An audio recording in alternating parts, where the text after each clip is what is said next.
Michelle, and ladies and gentlemen, can I say first of all what a real pleasure it is to be in Montreal, to be in Quebec, to be in Canada, to be speaking at this meeting at the Board of Trade, almost 200 years old, vital to the success of Canada over these 2 centuries, created the Port of Montreal, now reborn as an organisation, the Metropolitan Montreal, fighting for the global future of the people of Canada.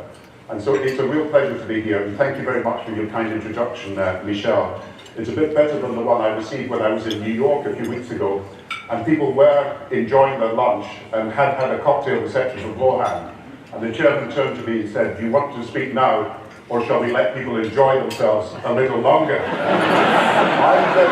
I'm very pleased to resume my connection with Canada. There were Browns in Scotland in the 19th century who left Scotland and found a great future in Canada, which has been always a country that has welcomed people from other countries. My nephew, my brother's son, came here to study at McGill University and enjoyed it so much he was thinking of emigrating to Canada. And I was very happy about this, other than for the headline that would have been in the British newspaper, Prime Minister's nephew deserts Britain for Canada.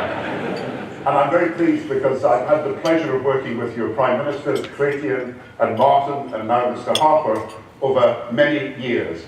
And I want to commend Canada for the global role that you played in the G7, which you were found a member of, in the G20, which you helped found, and in all the councils of the world, from the peacekeeping you've done, from your leadership in maternal health, from the work you're doing on so many other issues as part of the global economy. My theme today is our global future. And some of you may know that the great physicist Albert Einstein, after he'd done his great work on the theory of relativity, used to write books exactly about this theme, the global future. And he would turn out a book almost every year about one or other aspects of that global future. And he was an idealist, a humanitarian, someone wanting to preach a message about how, if we could cooperate together, things would work well. And he used to do book tours, and he went around Britain and Europe. And because the distances were so small, in Britain in particular, he would go around the different towns of the country. Each night and each day he would get a chauffeur, he'd be driven from one town, have a meeting, to another, have a meeting, to another, have a meeting, as he spoke about the contents of his book. He would do an hour's travel, a 15-minute speech, and then rush on. And one night he was looking so tired that his chauffeur said to him, "Look, I've memorized your speech. After all, you give exactly the same speech wherever you go." I'm not going to do that today, by the way. You give exactly the speech wherever you go. You look so tired, why don't you do what I do? Just sit in the audience, and I have memorized your speech, and I, the chauffeur, will give it for you. And Einstein was so tired, he was an old man by then.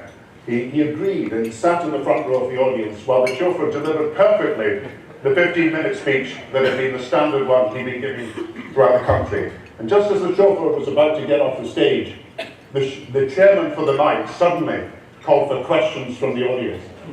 So there was the chauffeur on the stage, asked the first question: "What is the relationship," someone said, "between the theory of relativity and quantum mechanics?" The Einstein scientific question he'd been trying to answer. What is the relationship between the two? And the chauffeur stood there, completely rooted to the spot. And then suddenly he hit on an answer. He said, "Ladies and gentlemen, this question is so simple and so straightforward that I'm going to ask my chauffeur to come up to the audience and answer the question."